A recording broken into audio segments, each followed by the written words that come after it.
Alhamdulillah, akhirnya misteri siapa pemilik RI-36 terpecahkan. Raffi Ahmad, pesohor yang kini menjabat staf khusus Presiden bidang generasi muda dan pekerja seni, mengaku sebagai pemilik RI-36. Padahal selama 4 hari sejak 8 Januari, siapa menteri pemiliknya simpang siur. Nama Mutia Hapit sempat tersenggol karena di era sebelumnya RI-36 dipegang Menkominfo. Nama Budi Ari pun juga disebut-sebut. Budi Ari digantikan oleh Mutia. Mutia sendiri nggak perlu membalas karena ada orang yang mengunggah foto RI-22 yang sekarang ditunggangi oleh Mutia. Nama Menteri ATR BPN pun keseret, tapi Nusron Wahid menjawab ini adalah fitnah yang akan menaikkan imannya di bulan Rajab. Lantas siapa pemilik RI-36? Tak ada yang menjelaskan. Nusron hanya menyanggah dan bilang nomornya saat ini RI-26. Tapi ia tak bilang nomor RI-36 itu berpindah ke tangan siapa. Polisi pun hanya bilang sudah memanggil si pengawal. Lagi-lagi tak menyebut siapa gerangan pemilik RI-36 yang viral itu. Mungkin begitu strategi komunikasi yang baik. Jawab saja yang menjadi tupoksi, selebihnya biar dijawab yang lain. Atau biarkan ia menjadi misteri.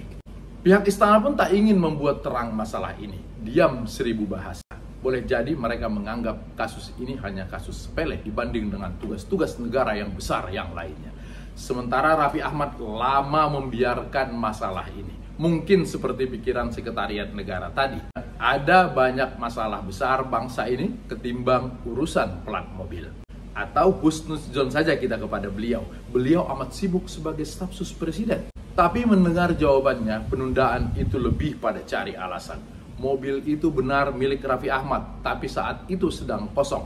Perlu dikawal karena mau menjemput Raffi ke satu tempat, lalu mengantarnya ke tempat lain untuk acara yang lagi-lagi sangat penting. Klarifikasi polisi lebih canggih lagi. Aksi polisi yang dituduh oleh publik sebagai arogan karena menunjuk-nunjuk ke arah sopir seperti di dalam publik, justru sebaliknya, si polisi itu ternyata melerai keributan antara taksi elit yang dia naiki dengan supir truk yang menghalangi jalannya. Percaya? Karena polisi itu peduli dan mengayomi rakyat, maka percaya sajalah.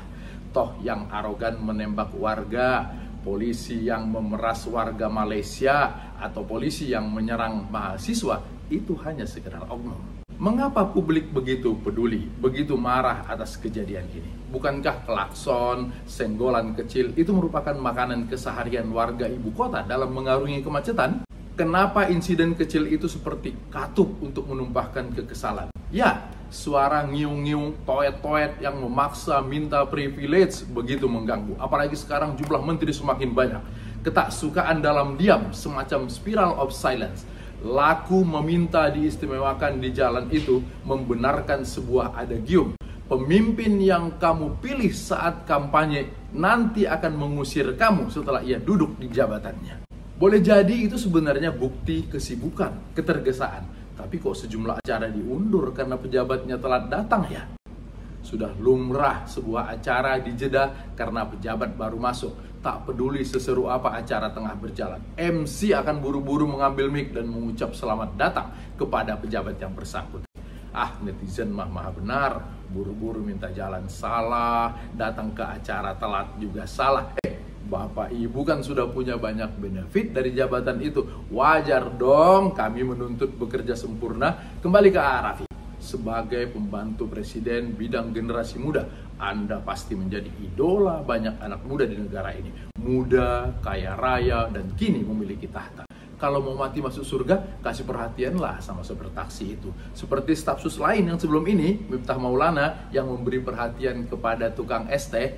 Sebagai Sultan Andara, Anda pasti punya banyak cara untuk membantu si sopir taksi. Nanti dikontenin juga nggak apa-apa kok.